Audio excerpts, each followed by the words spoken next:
అంటే సింబాలిజం ఏముందయ్యా? షిరిడి అని అంటే బాబా అని అర్థం, ఆయనదే స్థానం. నా సంకల్పం లేకుండా షిరిడీకి ఎవరు రారంటే నా ఆయన సంకల్పం లేకుండా బాబాని ఎవరు స్మరించుకోరు అని అర్థం. ఎందుకంటే షిరిడి దేనికి ఇది? అంతకుముందు బాబా ఉన్నారు కనుక ఇప్పుడు సమాధి ఉన్నది కనుక. మరి ఆయన ఏమన్నాడు? నా సమాధి నా భక్తుల వెంటే ఉంటుంది అన్నాడు మళ్ళీ ఒక పక్కన. కాబట్టి ఇక్కడ షిరిడి ఉంది, మన దగ్గరే ఉంది సమాధి ఆయన తలుచుకుంటే. అయినా మనం ప్రాపంచికంగా మనం ఆలోచించేటప్పుడు మనకు అన్నీ ఆలోచిస్తున్నాం కనుక అప్పుడు ఆయన ఉన్నటువంటి స్థానం లేకపోవటం ఇంకా ఎక్కువగా అనుభవం అవుతుంది.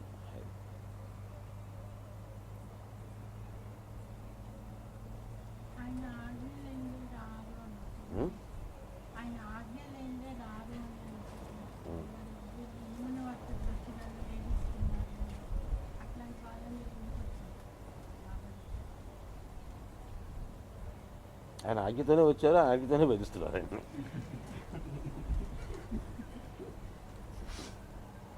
వస్తారన్నారు కానీ వెదిత్తరని చెప్పాడు ఆయన. నా ఆజ్ఞతో వస్తారు, వచ్చిన వాళ్ళు ఎట్టుంటారో మనకేం తెలుసు. వెదిచ్చేవాళ్ళు ఉంటారు, వేపుకు తినేవాళ్ళు ఉంటారు.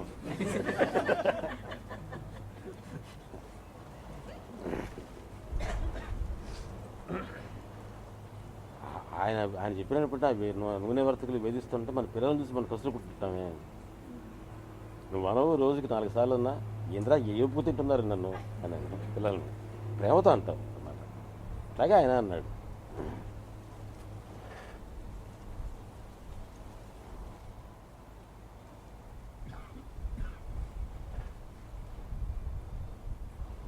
నేను ఉంటాను, వెళ్ళిపోతాను నేను ఎన్నోసార్లు అన్నాడు. వెళ్ళిపోయాడు ఎప్పుడన్నా?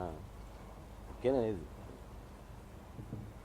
నన్ను అంటున్నా కొంచెం పిల్లలు గోల చేస్తున్నారు, అంత చేసినా కూడా నాకు వద్దురా నాయన, నేను హ్యాపీగా నేను షిరిడీకి కానీ గురువుగారి దగ్గరికి వెళ్ళిపోయి ఉండిపోతాను, నాకు వద్దు, సంసారం వద్దు అని అంటాం. ఒక్క నిమిషమే అంతే.